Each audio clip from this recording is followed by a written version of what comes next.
Oi, pessoal, boa noite, tudo bem? Hoje eu vim apresentar para vocês esse livro aqui, ó, Rua do Siriri, de Amando Fontes. Esse livro eu já li faz um tempo, mas eu tenho mania de fazer releituras e, assim, é um livro que eu sou apaixonada. Primeira coisa, o autor, ele é considerado sergipano, porque ele nasceu em Santos, porém, aos 5 meses de vida, ele veio para Aracaju, né? O pai dele morreu e a mãe voltou para Aracaju, porque a família era daqui. E ele passou boa parte da vida dele, né? Amando Fontes. Ele passou boa parte da vida dele aqui em Aracaju, estudou no icônico Ateneu Sergipense, uma escola, né? Um colégio que é por onde passaram grandes nomes da literatura sergipana, da política sergipana e, enfim, é prata da nossa casa, né? E esse livro, ele retrata a Aracaju da década de 20. E assim,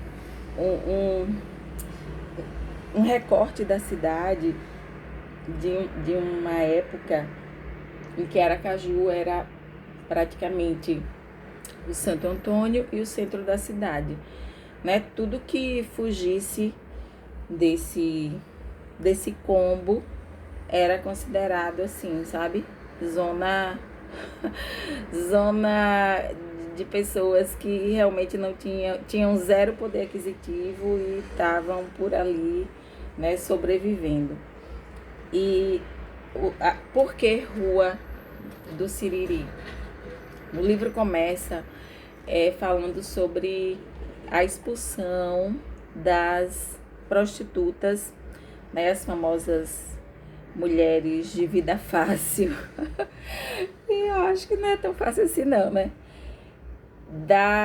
Do centro da cidade, né? Rua Arauá, Rua Estância, né?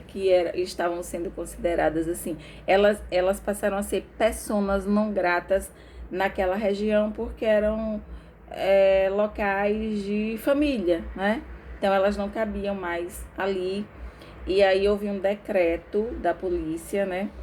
Dizendo que elas tinham que sair das casas onde elas estavam, né, ali nessas ruas específicas do centro, e todas seriam transferidas para a Rua Siriri, né, Rua do Siriri. E aí elas ficaram alvoroçadas porque, né, como assim, né, de uma hora para outra sair, ter que arranjar outra casa. Então a rua Siriri virou zona de meretrício. Ali só moravam as mulheres de porta aberta, né? Como diz o livro, mulher de vida fácil, mulher de porta aberta. E elas foram para lá. E o livro, ele traz, assim, o livro não retrata muito como era a cidade, né? Questão geográfica, como era a cidade naquela época.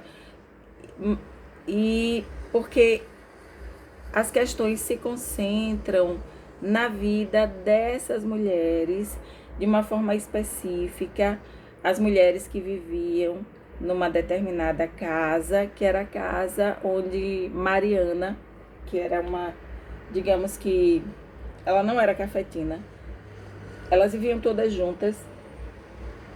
E Mariana era a mais velha, né, digamos assim, era aquela que comandava a casa junto com uma outra prostituta chamada Esmeralda.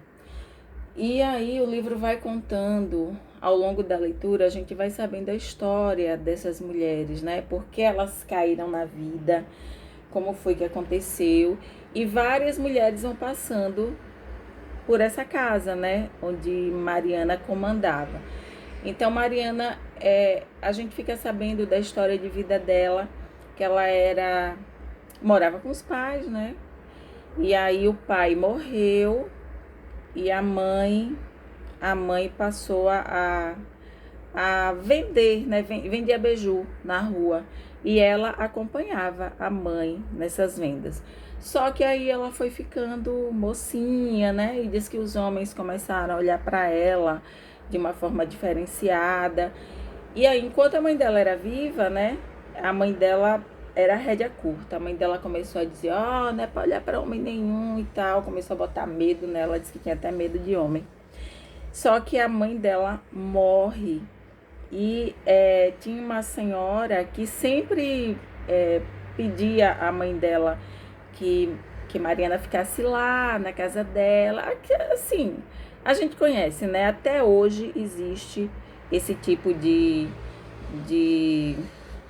digamos que é uma forma de dizer assim: eu vou cuidar da menina, né? Eu vou é, colocar ela para estudar, vou tratar como filha. Só que não, né? Na verdade, as pessoas naquela época e até há algum tempo queriam empregada doméstica sem custos.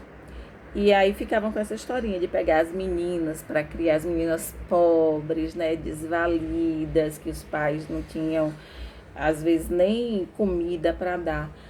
Só que a mãe dela nunca aceitou essa proposta, nem ela queria morar na casa dessa mulher.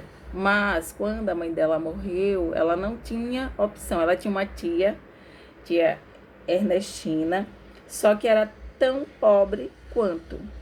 E aí ela passou uma temporada na casa da tia. E nessa época aqui em Aracaju, né, década de 20, as moças só tinham o quê? As fábricas de tecido para trabalhar. E ela tentou uma vaga na Sergipana, né, que era uma das fábricas, porém não conseguiu. E aí ela não teve outra alternativa